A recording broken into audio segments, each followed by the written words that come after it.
World cup का ticket कटाकर England पहुंची अफगानिस्तान का अब तक प्रदर्शन बेहद लचर साबित हुआ है। जब वर्ल्ड कप खेलने वाली टीमों में अफगानिस्तान का नाम आया तो सभी उसको बेहद ही कमजोर टीम मान रहे थे और अब तक के उसके खेल से भी यही देखने को मिला है। अफगानी टीम ने अब तक वर्ल्ड कप में 5 मुकाबले खेले हैं और सभी में उसे हार का सामना करना पड़ा है।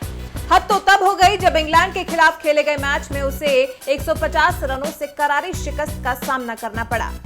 अफगानी टीम अपनी हार से इतनी बौखला गई है कि अपने फैंस के साथ ही लड़ने भिड़ने लगी है। तो चलिए आपको बता दें कि आखिर हुआ क्या। हुआ कुछ यूं कि अफगानी टीम 17 जून की रात को मैनचेस्टर के एक रेस्टोरेंट में खाना खाने गई थी। वहां पर अफगानी टीम का एक फैन उनकी वीडियो बनाने लगा तो ये बात अफगानी टीम के एक खिलाड़ी को उतनी बुरी लग गई कि वो उनसे भिड़ पड़े। लड़ाई इतनी ज्यादा बढ़ गई थी कि वहां पुलिस तक को बुलाना पड़ गया। इस पूरे मामले पर जब स्थानीय पुलिस से पूछा गया तो उन्होंने बताया कि रात को करीब 11:15 पर पुलिस को घटना की जानकारी मिली, जिसके बाद अधिकारी मौके पर पहुंचे। मामले में कोई चोटिल नहीं हुआ और कोई गिरफ्तारी नहीं हुई। पूछताछ जारी है। पुलिस ने बताया कि सीसीटीवी चेक किए जा रहे हैं और दोनों पक्षों से पूछताछ भी जारी है। इस पूरे प्रकरण के बाद टीम को और खुद खिलाड़ियों को भी इस बारे में सोचना पड़ेगा कि ऐसा करना टीम के लिए गलत साबित हो सकता है। उन्हें सोचना होगा कि वो एक टीम के खिलाड़ी हैं, ना कि गली के कोई गुंडे जो ऐसी ओछी हरकत करते पकड़े जाएं। टीम को यह भी समझना पड़ेगा कि मैदान में हारने का चिड़चिड़ापन बाहर के लोगों पर ना उतारें, बल्कि अपने खेल में सुधार लाएं और जो हार हो चुकी है उसका बदला जीत कर लें।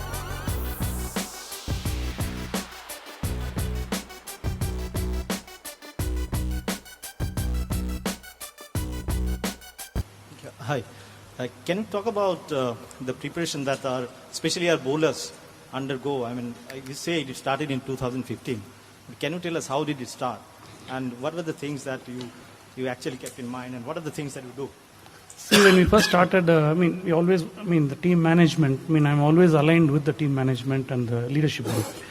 So they wanted a fast bowling unit which was good and which can go on and on. And if you notice in the last 1 year, the proof of the pudding is there in the results. And Bumrah, Shami, Ishant, Umesh, and so on, Bhuvi, all of them have started bowling much more quicker.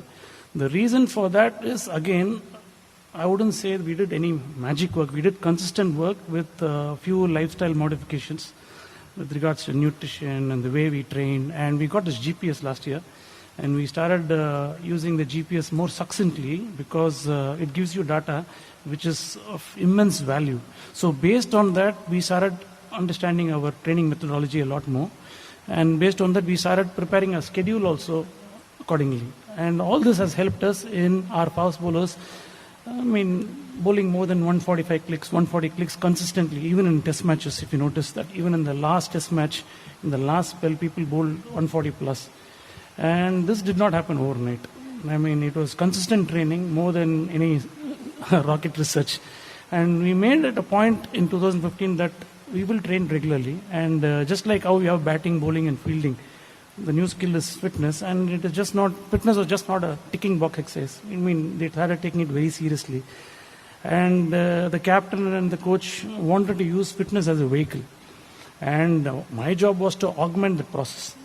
And all I did was made it a point that this was another facet in the sport where they had to train like Olympic athletes, just not like any other person. Okay, I'll come for this camp, I'll train for 10 days, 15 days, then I'll take a break. So it has become a lifestyle. And I think once it's become a lifestyle, the results are there for you to see. Sir, taking a cue from your question, just said that taking it as a lifestyle. When you play in India, there's scorching heat, 35 degree and 40 degree. And when you come to England, suddenly the temperature comes down and all. So is there any specific change or modifications when you play in the subcontinent or when you come to England? Definitely. Heat plays a major role. You look at tennis. You have Australian Open, then you have French Open, then you have Wimbledon, then you have US Open. Different surfaces, different weather. And the tennis players do adjust. It has happened over a period of time and they play in different surfaces and different weather conditions. Similarly, I think a professional cricketer today has to play in extreme heat and as well as conditions like in England and South Africa where the temperature can be a lot lesser and cooler. And obviously when you play in the subcontinent, the fatigue factor is a huge thing. So the recoveries are going to be longer. When you play in colder places like England, the fatigue factor may not be huge. But at the end of the day, there are other things which we need to combat here. Sometimes it can be extremely cold. So we need to combat. So longer warm-up routines and other specific things which will again suit the need of the hour. Just wanted to ask you, when you mentioned about consistent work and lifestyle modification. Now for a layman, could you give an example or two to explain it to the reader? What kind of lifestyle modifications are we talking about? General things. Again, a simple thing we start with, we try to educate them about the circadian rhythm. The human body has a particular sort of a sleep-wake cycle. And what happens is during IPL, whether we like it or not, the boys take a beating. Whether we like it or not. Actually, I would always say that this World Cup preparation was very critical with an IPL sort of preceding it. So we used to talk jokingly that, the IPL is actually the Mount Everest, and then we come to base camp and then we need Kilimanjaro here. So what happens is during IPL, invariably the boys start sleeping very late, 2 o'clock, 3 o'clock. To get them back to sleeping early and get back to training regime was a sort of a challenge. And we had only 8 days to come here. And since these boys have done it over the last 4 years, they quickly understand the value of sleep-wake cycle, a good nutrition program, supplements, training, strength work, conditioning, warm-ups. I mean, I can go on and on till the cows come back home. And to answer your question with regards to lifestyle, it is training, sleep-wake cycle, and nutrition. These are the 3 hallmarks of a professional athlete. And I think there is a huge buy-in for this with this Indian team, and things are there to see now. I mean, as soon as you get onto the field, everybody is down and running. I mean, it's not a school team where they all do a typical army drill type of things. They all do their own personal stuff. They all know their bodies very well, and it is very, very unique. I mean, I always use this line, we all look differently from the outside, but we all function very differently from the inside. So one man's food can be another man's poison. You cannot paint everything with the same brush. Yeah. Just speaking of food, what are the kind of dietary, not restrictions, but protocols that you follow? And is it different for different sets of people, such as fast bowlers, such as batsmen? Is it? Not really, but actually what we did is we introduced something called as a DEXA scan some years back.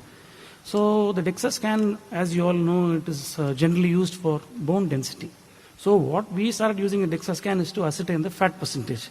The moment you have a number in your hand and it says, okay, I have 20, 30 or 10 or 12, there's a sort of a healthy competition among the team. So what are the ways you can bring down a fat percentage? One is with healthy eating habits. So everybody took that like fish to water. Everybody started eating better. And once they started eating better, they all lost the fat and they all started moving well. And then we have a record with the injuries. We have the least number of injuries with regards to the last 3 or 4 years. I mean, I think Patrick Farrad can throw more light on that. And the number of days of cricket we play is a maximum. I think we almost double the cricket of other countries.